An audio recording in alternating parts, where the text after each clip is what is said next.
Assalamualaikum warahmatullahi ta'ala wabarakatuh. Allahu Akbar, Allahu Akbar, Allahu Akbar, Allahu Akbar kabira, walhamdulillahi katsira, wa subhanallahi bukratan wa asila, la ilaha illallah wahdahu la syarikalah, lahul mulku wa lahul hamdu yuhyi wa yumiitu wa huwa ala kulli syai'in qadir. Alhamdulillahi rabbil alamin. Allahumma shalli wa sallim ala sayyidina Muhammad miftahi babi rahmatillah, adada ma fi ilmillah, salatan wa salaman daimaini bidawami mulkillah wa ala alihi wa sahbihi. Subhanaka la ilma lana illa ma 'allamtana innaka antal alimul hakim. Rabbi shrah li sadri wa yassir li amri wahlul 'uqdatam min lisani yafqahu qawli wahdi qalbi wa saddid lisani bihaqqin nabi wal ali. Nawaitu ta'alluma wa ta'lima an-naf'a wal intifa' wal ifadah wal istifadah wa tadhakkur wa tadhkir wal hath ala tamassuk bi kitabillah wa sunnati rasulih wa du'a ila al-huda wa dilalah alal khair ibtigha'a wajhillah bi qurbihi wa thawabihi subhanahu wa ta'ala. Amma ba'd. Para pemirsa, orang tua kami, sahabat, serta semua yang kami cintai, yang alhamdulillah kita kembali bersyukur kepada Allah Subhanahu wa ta'ala, yang bahkan pada hari ini adalah hari yang spesial. Hari ini adalah hari yang mulia. Hari ini adalah hari di mana Nabi SAW itu menganjurkan kepada kita umatnya bahwasanya kita itu hendaknya menunjukkan pada hari ini adalah sebuah hari yang mana diisi dengan sebuah kegembiraan, kesenangan yang kita itu persembahkan kepada sahabat, keluarga, terlebih kepada orang tua, kepada guru, dan kepada semua orang yang kita kenal, bahkan orang yang kita tidak kenal. Maka ini adalah sebuah hari yang mulia, yaumu farah wa surur. Hari yang mulia, hari yang indah. Sehingga tidaklah suatu yang indah kecuali kita itu isi dengan yang indah. Sehingga itu adalah sebuah keindahan di atas keindahan. Oleh karena itu, ya, hari yang indah ini, hari yang mulia ini, pastinya seringkali kita itu mendengar bahwasanya ketika datang hari Idul Adha, ketika datang hari raya kurban, kita pasti seringkali mendengar bahwasanya yang dikaitkan, yang diingat pada saat perayaan itu adalah bagaimana perjuangan Nabi Allah Ibrahim alaihissalam, kemudian bagaimana perjuangan Nabi Allah Ismail alaihissalam, yang dengannya kita itu mendapatkan ibrah, yang dengannya kita itu mendapatkan sebuah pelajaran sebagaimana yang ditulis dalam Al-Qur'an, wa tarakna alaihi alal akhirin, bahwasanya Allah Ta'ala jadikan kisah yang menceritakan tentang Nabi Allah Ibrahim dan Nabi Allah Ismail, yang itu semua adalah sebuah pengorbanan yang beliau korbankan, ya, sebagai bentuk cinta dan taatnya mereka kepada Allah Subhanahu wa ta'ala. Maka Allah Ta'ala berikan kepada kita itu sebagai bentuk pelajaran untuk kita semua. Sehingga pantas kiranya kalau seandainya kita itu menyebut, kalau seandainya kita menceritakan tentang apa yang sudah terjadi. Kenapa? Dengan menyebut nama orang soleh, bizikri sholihin tatanazzalul barakat wan nafahat. Dengan menyebut orang-orang soleh kita itu akan mendapatkan keberkahan, kita itu akan mendapatkan sebuah anugerah, ya, yang mana guru kami Syekh Darwish, beliau itu menyebutkan kenapa sih di antara sebab atau di antara hal-hal yang menjadikan kenapa sih ketika kita itu menyebut orang soleh, apalagi menceritakan orang soleh, akan turun rahmat Allah Subhanahu wa ta'ala di tempat yang disebutkan nama orang soleh tadi.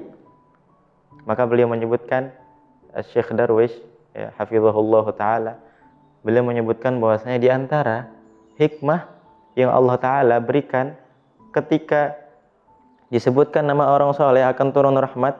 Kenapa? Jawabannya adalah Karena di saat orang soleh disebutkan tentang cerita mereka, tentang sabar mereka, tentang perjuangan, pengorbanan, dan apa yang mereka persembahkan daripada ibadah, amal kepada Allah Subhanahu wa taala, maka di dalam hati kita akan merasakan bahwasanya Masya Allah, mereka adalah orang-orang luar biasa. Mereka sudah mendapatkan anugerah yang besar daripada Allah Subhanahu wa taala. Sedangkan kita ini siapa? Sedangkan kita ini ingin mendapatkan apa yang mereka dapatkan. Tapi siapa kita? Sehingga disitulah akan muncul inkisar, akan muncul di hati kita tawadhu, akan muncul di hati kita rasa ingin mendapatkan anugerah sebagaimana mereka mendapatkan anugerah. Akan muncul di hati kita bahwasanya ya, mereka itu adalah orang luar biasa, sedangkan siapa saya? Nah, perkataan yang seperti ini adalah perkataan yang dicintai oleh Allah Subhanahu wa taala. Bahkan di dalam hadis qudsi Allah taala berfirman, "Ana 'inda munkasarati qulubuhum li ajli." Bahwasanya Allah taala berfirman, aku itu rahmat Allah, pertolongan Allah, hidayah Allah, ya, petunjuk Allah akan ada bersama orang-orang yang hatinya itu hancur karena Allah. Arti hancur di sini seperti apa? Kita mendengar kisah Nabi Allah Ibrahim yang begitu sabar. Ternyata kita mendapati dalam diri kita, dalam kehidupan kita sehari-hari, kita belum sabar. Kita mendapati bagaimana pengorbanan Nabi Allah Ismail. Ternyata di dalam kehidupan kita belum mendapati kita itu adalah orang yang seperti beliau. Maka di dalam hati kita akan terasa, ya Allah. Kemudian kita mendengar bagaimana berbaktinya Nabi Allah Ismail kepada ayahanda Nabi Allah Ibrahim alaihissalam. Maka di dalam hati kita akan merasakan, ya Allah, ternyata saya selama ini belum berbakti kepada orang tua. Sehingga di saat itulah kita akan merasa terbebani, kita akan merasa hancur. Maka di saat itulah hancurnya hati seorang mukmin lillahi ta'ala, Allah akan ada di situ. Ya, sehingga ya, kisah ini adalah sebuah kisah yang agung. Tidaklah kisah itu agung yang diceritakan kecuali diceritakannya di tempat yang agung. Bahkan Al-Quran itu adalah sebuah hal yang agung, sebuah hal yang mulia. Sehingga apapun yang disebutkan di dalamnya adalah sebuah yang mulia, adalah sebuah hal yang agung.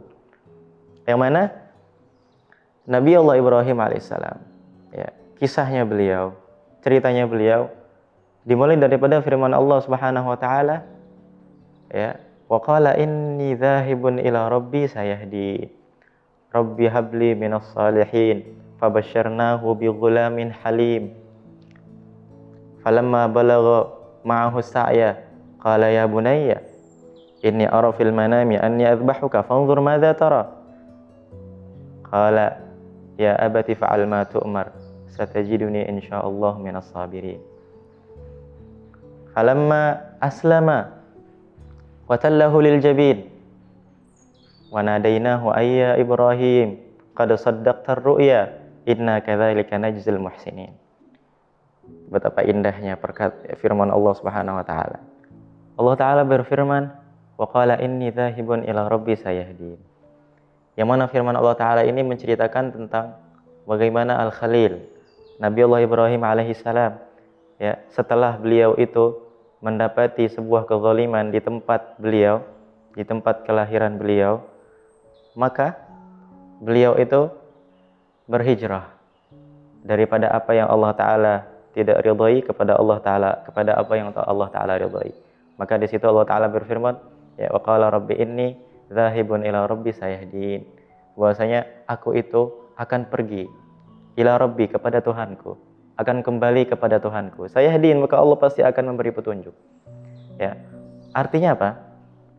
Ya, yaitu sebelum beliau itu pergi daripada tempat beliau berdakwah selama ini, maka di situ sebelum beliau pergi, beliau munazarah, yaitu beliau itu berdebat dengan seorang raja. Dan hal ini juga diceritakan dalam Al-Quran. Ya, alam tara ilal ladzina haja Ibrahim fi rabbih an atahu Allahul mulk. Qala Ibrahim, Rabbi alladzi yuhyi wa yumiit. Qala ana uhyi wa umiit. Qala Ibrahim fa inna Allah ya'ti bil syamsi minal masyriq fa'ti biha minal maghrib fabuhital ladzi kafar wallahu la yahdil qaumal zalimin. Allah Ta'ala menceritakan tentang kisah tersebut, yaitu sebelum Nabi Allah Ibrahim hijrah, ya, menuju Syam, menuju tempat yang diridhai oleh Allah Subhanahu wa taala, yang mana beliau itu mendapati sebuah hal yang tidak terduga, Artinya apa? Sudah masyhur bahwasanya ketika Nabi Allah Ibrahim alaihissalam ya dibakar oleh Raja Namrud pada saat itu, maka Allah Ta'ala berfirman kepada api, ya narukuni bardan wa salaman ala Ibrahim, yaitu beliau itu selamat daripada api tersebut. Kuni bardan, jadilah engkau dingin, tidak semerta-merta hanya dingin, wasalaman, dan memberikan keselamatan kepada Nabi Allah Ibrahim alaihissalam. Maka setelah itu terjadi, setelah beliau itu keluar dan selamat daripada api yang membakar, daripada api yang diberikan oleh raja tersebut untuk menghancurkan Nabi Allah Ibrahim alaihissalam, ya, ternyata itu semua selamat beliau daripada hal tersebut. Dan Namrud, yaitu seorang raja daripada 4 raja yang diceritakan yang pernah menguasai dunia, yaitu hanya 4 raja yang pernah menguasai dunia. Yang pertama, yang 2 Islam, yang 2 kafir. Yang pertama, yang 2 Islam adalah Raja Dzulqarnain, Raja Sulaiman alaihissalam, Nabi Allah Sulaiman dan Raja Dzulqarnain, yang diceritakan dalam surat Al-Kahfi, Dzulqarnain. Ya, kemudian yang kedua adalah Raja Namrud, dan yang kedua Bakhtan Nasr, yaitu dua-duanya adalah seorang yang kafir. Nah, ini Namrud adalah di antara raja yang dia itu menguasai dunia seluruhnya. Coba lihat, menguasai dunia seluruhnya, dan dia itu menantang Nabi Allah Ibrahim alaihissalam, dan dia itu mengaku sebagai Tuhan. Dia mengaku sebagai Tuhan. Sehingga ya diceritakan di dalam kitab-kitab tafsir, dalam kitab Qasasul Anbiya, bahwasanya ini Raja Namrud, dia itu hidup selama 400 tahun, sudah 400 tahun dia itu menjabat sebagai raja. Sehingga dia itu mengaku sebagai raja, dia itu mengaku berkuasa, dia itu mempunyai segala-galanya, ya. Sehingga datanglah Allah utus Nabi Allah Ibrahim alaihissalam. Sehingga disebutkan oleh para ulama adalah hikmah daripada diutusnya para nabi, diutusnya para rasul adalah untuk mengingatkan umat manusia kepada siapa sih kita itu harus menyembah. Atau makna yang lebih indah adalah untuk mengingatkan manusia bagaimana sih cara bahagia yang sesungguhnya. Kalau seandainya Namrud itu terus-menerus mengaku sebagai Tuhan, terus-menerus melakukan kezaliman, bagha wa tagha, maka yang akan dia dapatkan adalah kehancuran. Yang akan dia dapatkan adalah sebuah siksa, sebuah azab daripada Allah Subhanahu wa taala. Yang hal tersebut tentu akan mendapatkan sebuah kesengsaraan nantinya. Sehingga Allah utuslah para nabi, Allah utuslah para rasul untuk menyelamatkan manusia daripada kesengsaraan. Selain itu adalah sebuah ibadah, ya. Maka dikatakan oleh Imam Haddad bahwasanya ya cara terbaik untuk menempuh kebahagiaan adalah ibadah. Sehingga dengan ibadah tersebut seakan-akan Allah Ta'ala telah memberikan kepada kita, kalau seandainya kamu itu ingin bahagia, ini jalannya yang telah ditunjukkan oleh para nabi, yang telah ditunjukkan oleh para rasul. Nah, sehingga di saat beliau itu sudah 400 tahun memimpin dunia ini, tiba-tiba datanglah Nabi Allah Ibrahim alaihissalam memanggil dan berdakwah kepada beliau, ya, tentang keesaan Allah, untuk menyembah Allah, ya, untuk meninggalkan apa yang telah selama ini ia akui sebagai Tuhan, sebagai orang yang sangat berkuasa, sebagai segala-galanya. Itu semua harus ditinggalkan karena dakwah Nabi Allah Ibrahim alaihissalam. Ya, coba lihat apa yang terjadi. Ternyata yang terjadi adalah Namrud, Raja Namrud itu tidak mau.